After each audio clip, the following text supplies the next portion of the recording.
are continuing the series of Dhamma talk based on the 37 Factors of Enlightenment. Today we are continuing the 4 bases for spiritual development.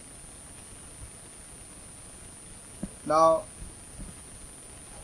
these 4 bases are canda, desire, viriya, energy, citta, the mind, and vimaṃsa, investigation. Canda, viriya, citta, vimaṃsa. Desire, energy, mind, and investigation. Last week I explained about the background of these 4 bases for spiritual development. Today we go into the contents of these 4 bases and try to comprehend what they are and what are the impact of these 4 bases in the development of spirituality. Prior to that, we have to understand about the spiritual development. Spiritual power. Spiritual power is twofold. The power that one generates with concentration, those psychic powers, and the powers to perform miracles, and the second category is the spiritual power to get rid of suffering, to eliminate from suffering. One is based on concentration, another is based on vipassana. But in spite of the diversity between the 2 directions of concentration and insight, samatha and vipassana, the basis for development of both the categories are based on these 4 spiritual bases: canda, viriya, citta, vimaṃsa. So this 4 bases of spiritual power is so significant in the Buddha's teaching.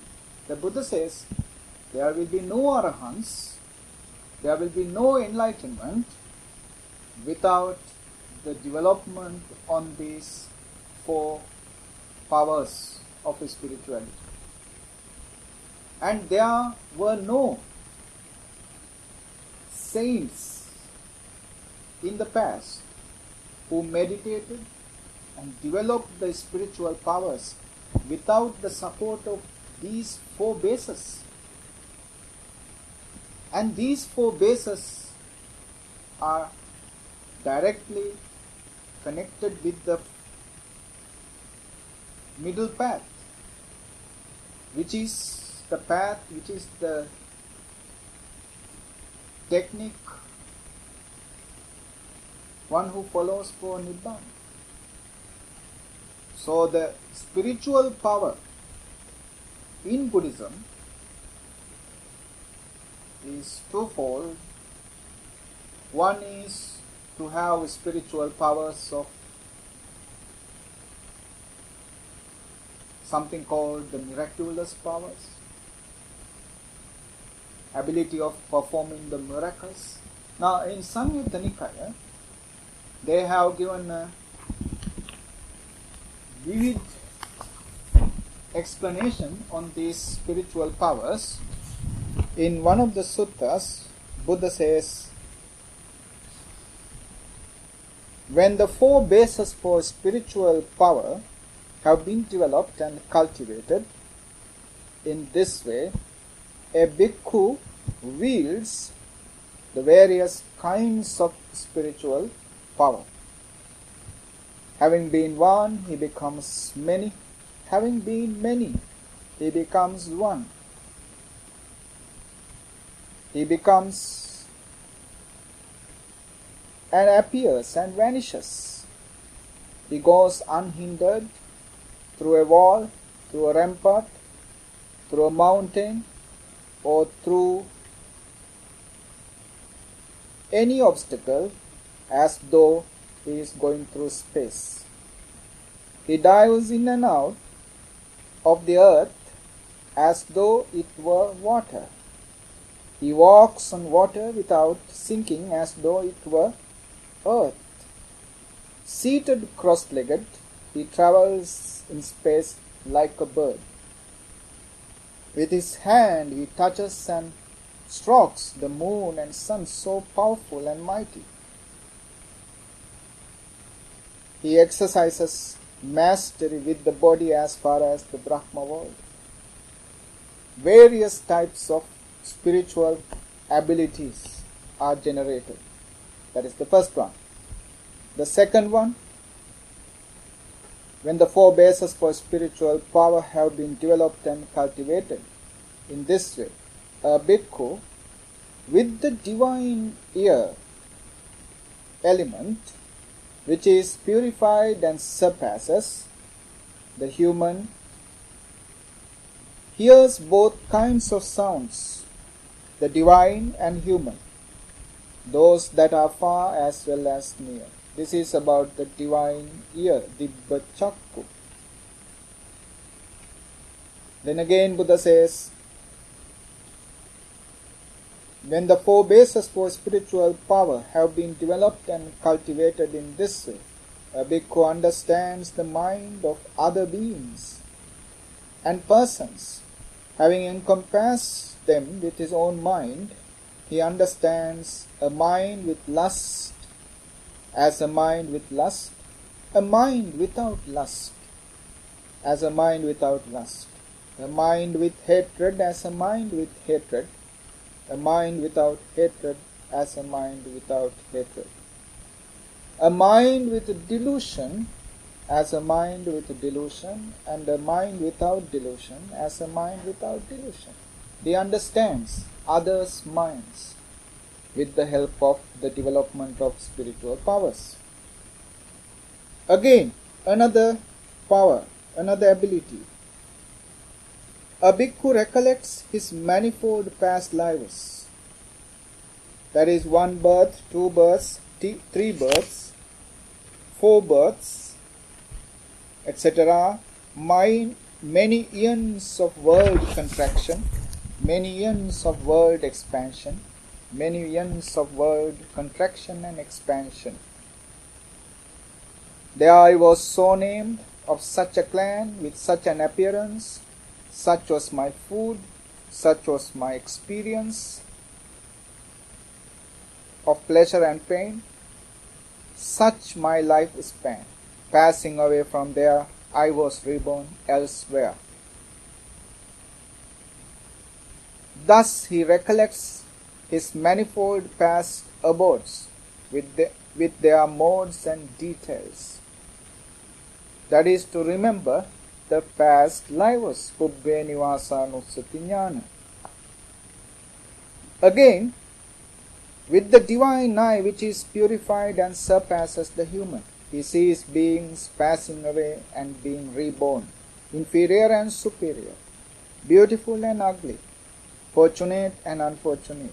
He understands how beings fare on in accordance with their karma.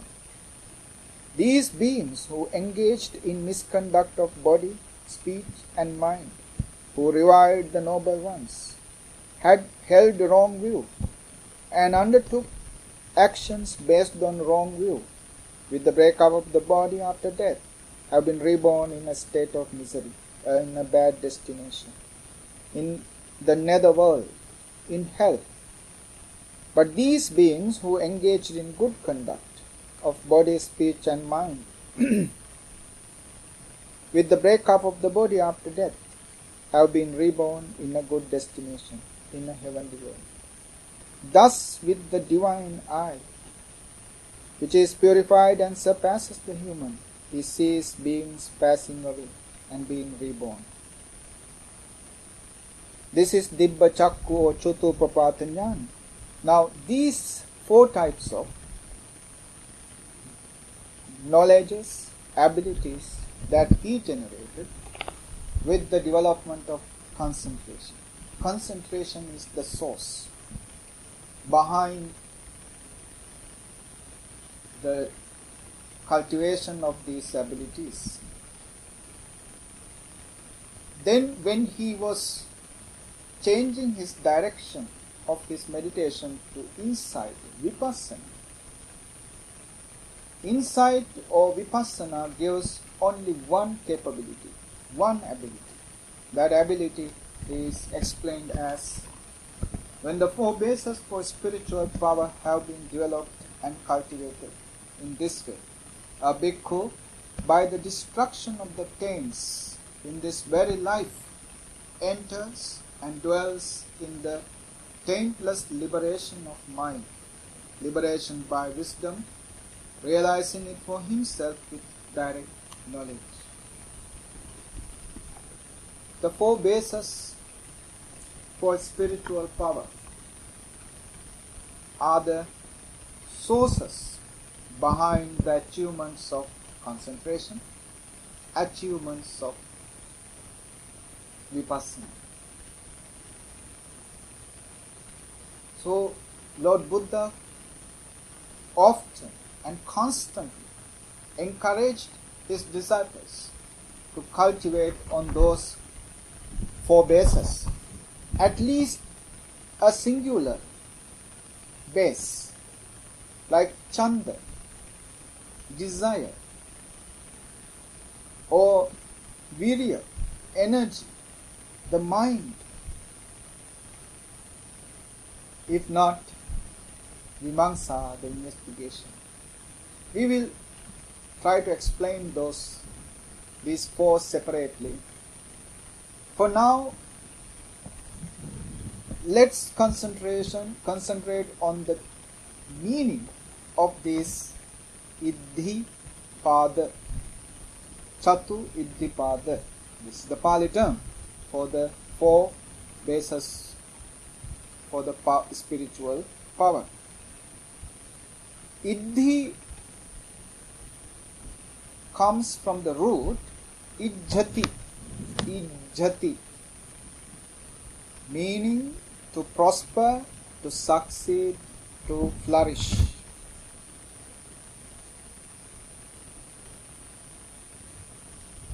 So, Iddhi gained the meaning called power or potency. Pada is the basis or constituent. Pada is the basis for constituent. Together, Iddhipāda gives the meaning basis for power, basis for potency, or constituent for spiritual power. Now, Iddhi in a general sense means ability, a kind of ability that others or certain beings would not have. In that sense, most of our abilities that we have taken for granted have gone unnoticed, are sometimes can be called iddhis, powers, because certain beings, even in this world very much visible to us, are not having these powers. Like, for example, ability of seeing.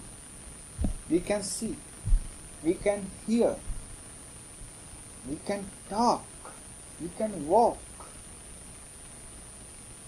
We can stand on our legs.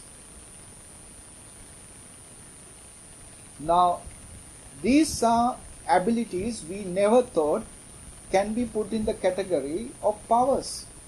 Iddhis. Why? There are millions and millions human beings just like us, not to talk about the beings of other categories. They cannot see. By birth, they cannot see. They cannot hear. They cannot talk. They cannot walk. They cannot stand.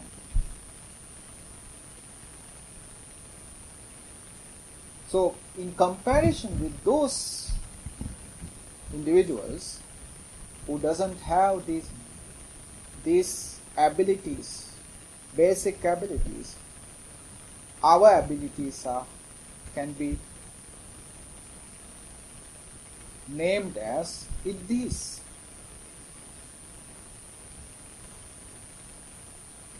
A power. Now, man is always looking for power, looking for an extra ability than what we have. This is a part of our ego trip. We want to be powerful in money-wise, in strength-wise, in the possessions-wise. We want to be powerful than others. It is a power-seeking journey that we are moving. All the abilities or the powers that we are looking for is always in comparison with others. To be powerful than others, money-wise, education-wise, intelligent-wise. In all sorts of manner, we want to be powerful than others. That is our nature. That is kind of our nourishment to our ego. More we have, we feel more powerful. We feel that there is a meaning to my life since we have these things. What would happen if all the things I have is gone? They are gone. They are vanished. What would happen to me? I will not find any meaning to live on. What would happen if I lose everything? Just imagine. We have seen such people in this world, especially during the times of tsunami in Sri Lanka. It is so that happened to many people. Rich people became paupers, became beggars.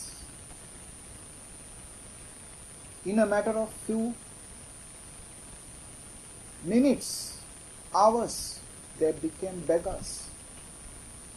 They fell down from the levels of having everything to having nothing. From mansions to road. They lost everything. And some of those people committed suicide, and some went mad. They lose their senses. They lost everything. And they found that I am completely powerless now, and there is no reason for me to carry on, live on anymore. It is better for me to die.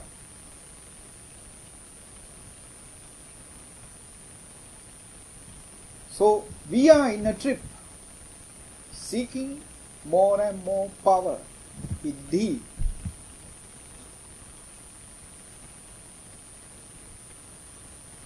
Higher the goal of power that we are seeking, there must be a greater effort, greater commitment, sacrifice for that goal to achieve.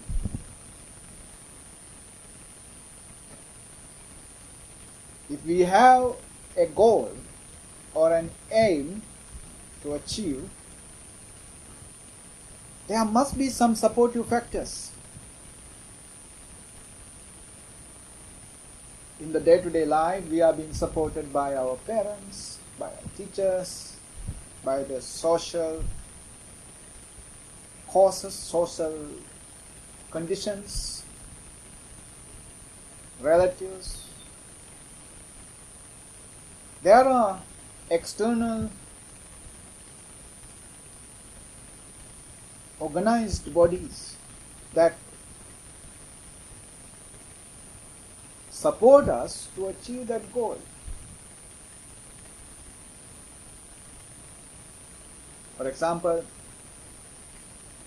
if someone to be somebody like a lawyer, an engineer, a doctor,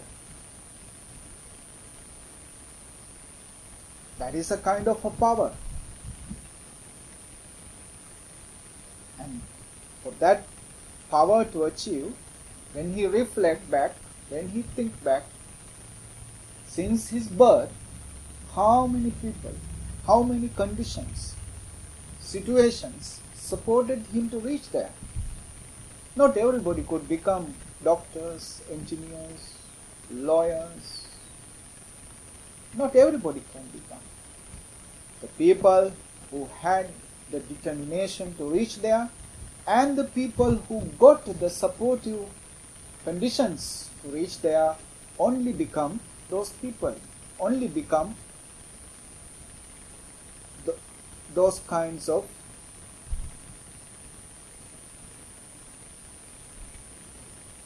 officers, those kinds of doctors, engineers and lawyers. Not all.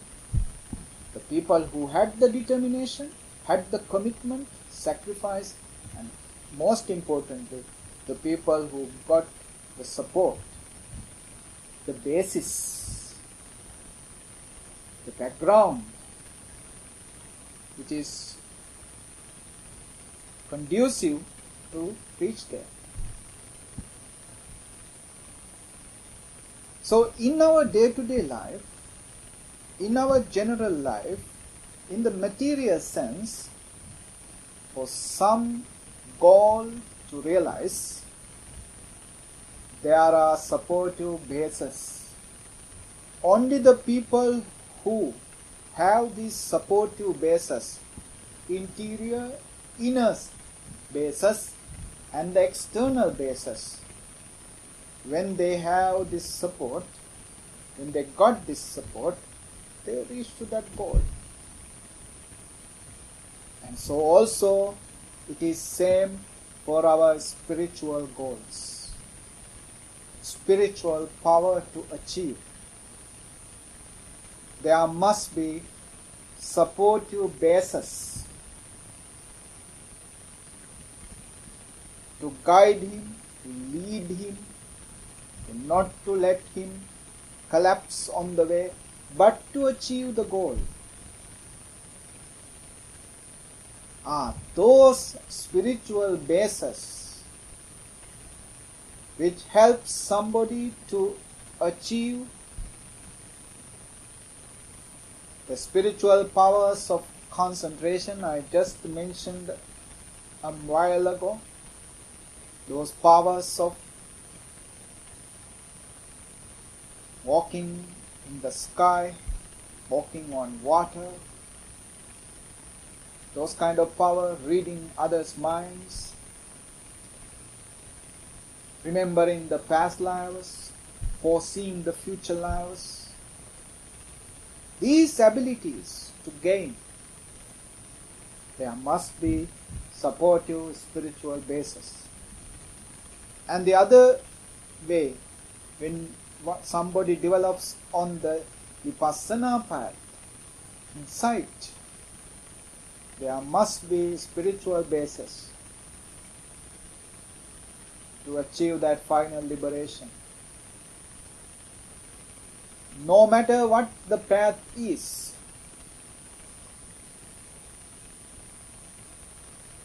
these spiritual bases are just the same.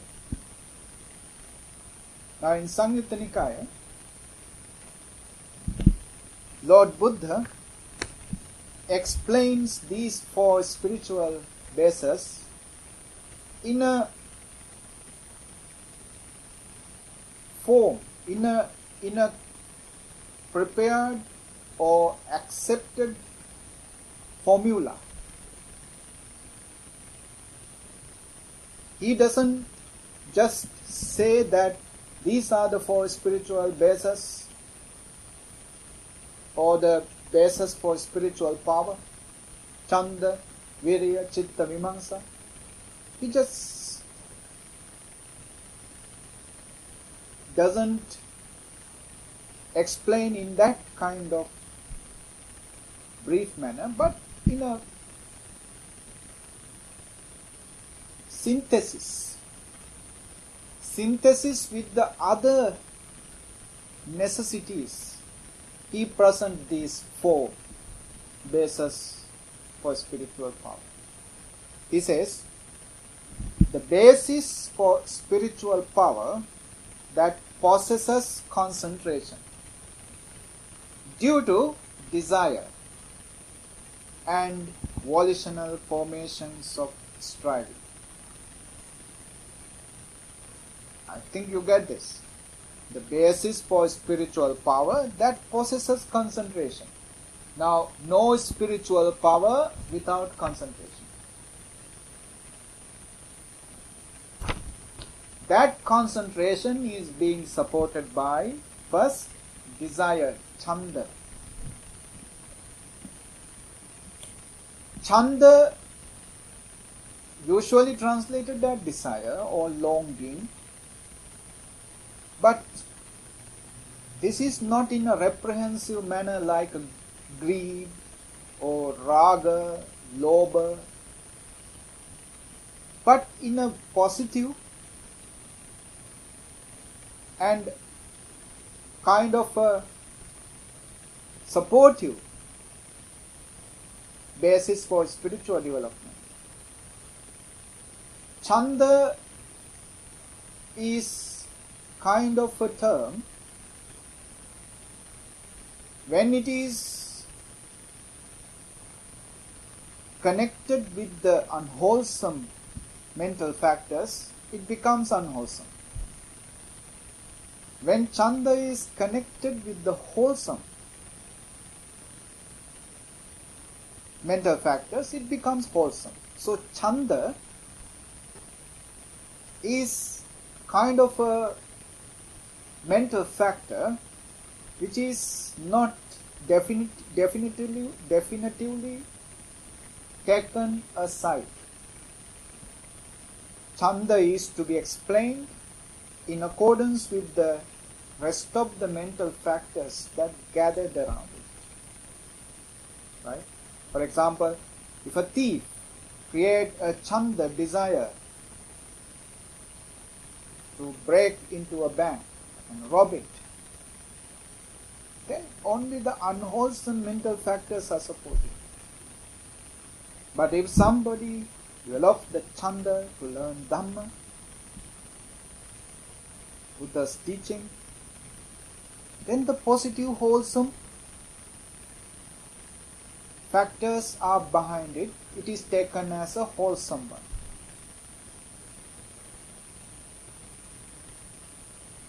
If somebody develops a desire for meditation,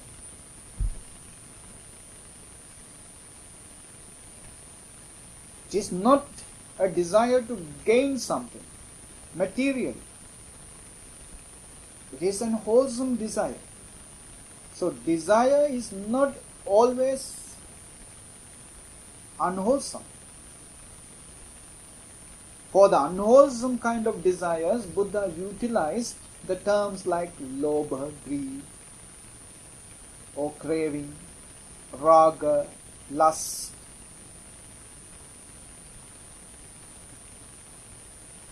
So somebody develops a desire to do something good. Canda literally means desire to do. Desire to do. Canda. When you have the desire to do something good, it is something wholesome. Now, if somebody determines to meditate, he must have a desirous background for that meditation. If he doesn't like meditation, though he thought of meditating, he would not meditate. He would not continue his meditation. There must be a strong desire on it. Desire for this wholesome development. So the concentration due to desire, then due to energy, viriya, due to mind, and due to investigation. And these four bases are supported by the next virtue, which is volitional formations of striving, effort. The mental factors based on effort is there with these four bases. So the concentration is supported by not just the canda, viriya, citta, vimaṃsa, desire, energy, mind and investigation, but also the effort which push the person to continue on that concentration. So if somebody develops the concentration based on desire, energy, mind and investigation, supported by the effort, as he continues to practice, he will reach to the deeper absorptions of concentration, to the fourth level of absorption, chatutta jhana, and in that chatutta jhana, in that fourth level of absorption, he will develop the spiritual powers based on concentration. And this concentration will support him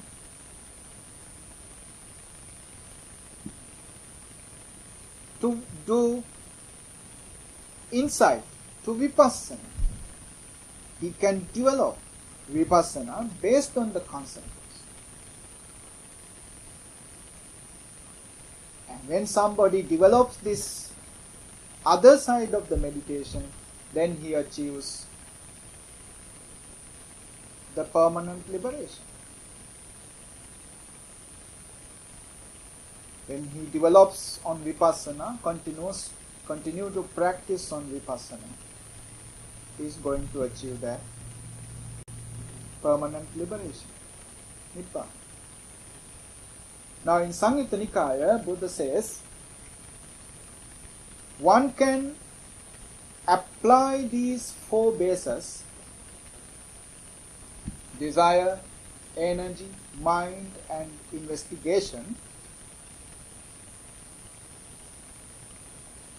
not to allow to arise the unwholesome that has not been arisen, to suppress, to eliminate the unwholesome that has been arisen, to arise the wholesome that has not been arisen,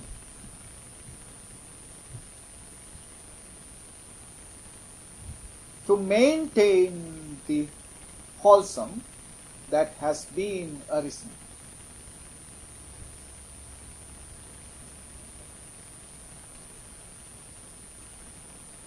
In other words, it is to apply these four bases: desire, desire to stop arising, the unwholesome, which has not been arisen, desire to eliminate the arisen unwholesome, desire to arise, to give birth to those unarisen wholesome, desire to flourish, to maintain those arisen wholesome. So also the energy, mind, and the investigation. And this is the way for the enlightenment. This is vipassana. This is the insight meditation. So for the insight meditation and for the concentration samadhi, both sides are taken as spiritual development, spiritual powers. The spiritual power of samadhi, those developments are limited to the world. They are not permanent, they are not eternal.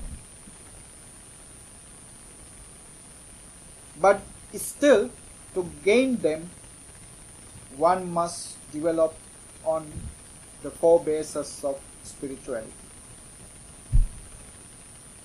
The nibbāṇa, the final liberation, one must develop on the four bases of spirituality, spiritual powers. Both the spiritual powers, if somebody does not develop until he finds a goal, he finds those powers, on the way he stops, they are not taken as spiritual basis, the basis for spiritual powers. Certain meditators, they start meditating, they start concentrating, but on the way they stops. On the way their meditation is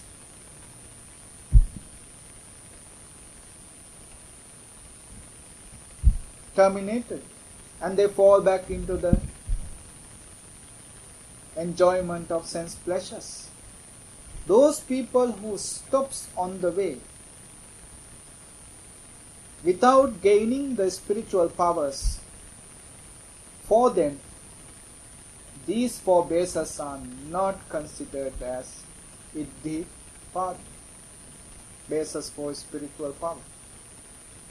Only the people who reach to the goal can be called the ones who develop on the four bases of spirituality.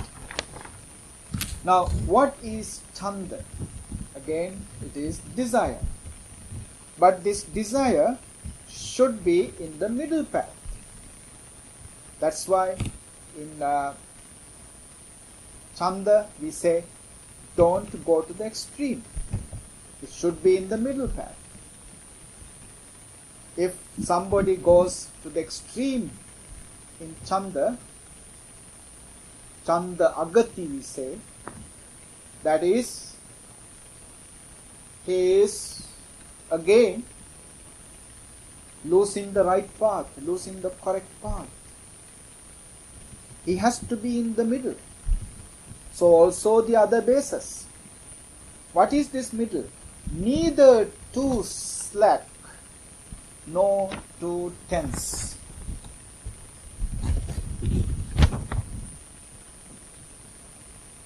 Too slack means too lethargic.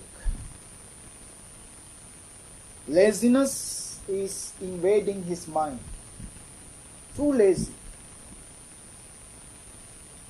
So neither too slack nor too tense. Tense is created because of the restlessness. Uddhacca kukkucca, one of the 5 hindrances. The restlessness, uddhacca. Uddhacca is invading his mind, so it makes him too tense. So the canda must be neither too slacking nor too tense. Again, neither constricted internally nor distracted externally.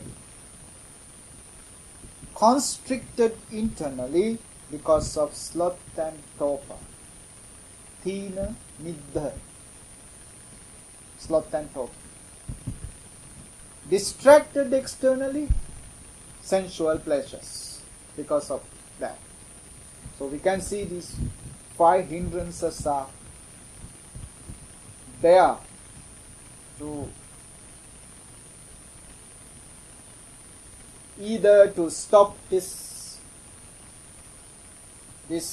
effort to do, this desire to do canda,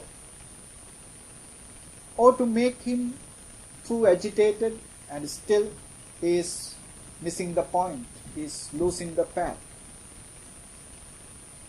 So canda, the desire to do what? Here, meditation, concentration, development on the concentration, based on the effortful heart, effortful mind.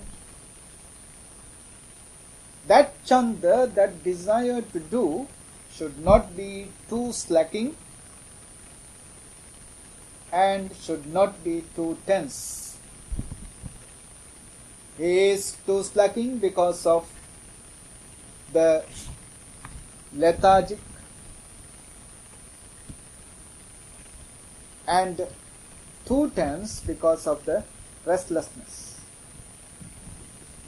So neither constricted internally, it means he is dominated by sloth and topa, constricted internally, nor distracted externally. That is sense pleasures, distraction to the outside. This is the practice of canda in the middle path without going to the extreme, canda agati. If somebody is surrendered to these hindrances, sloth and topa, sense pleasures, restlessness, or lethargy, is in an extreme. His effort on this development would not be that effective. So the canda must be in a moderate sense. So also the energy, viriya, and the mind, and the vimaṃsa, the investigation.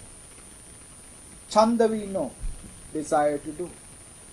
Energy, effort, energy, the viriya we know.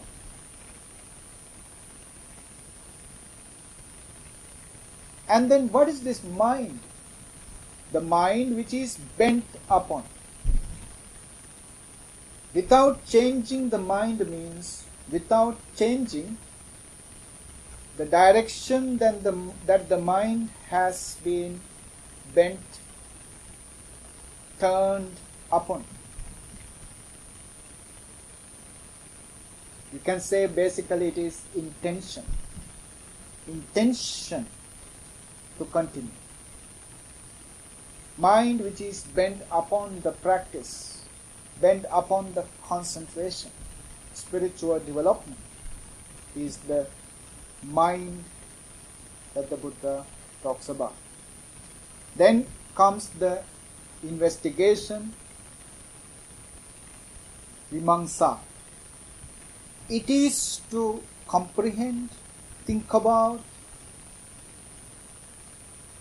contemplate about the danger in the samsaric journey. The suffering, the misery that could happen when we continue in the samsaric journey. The misery in the hell. When we think about it, reflect about it, contemplate about it, there can be an arousal of samvega. Hasten oneself into practice.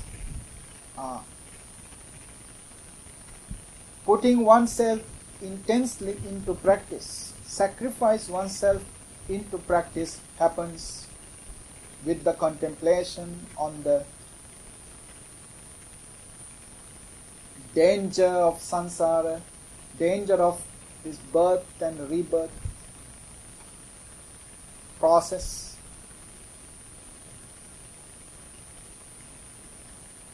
So these are the four bases.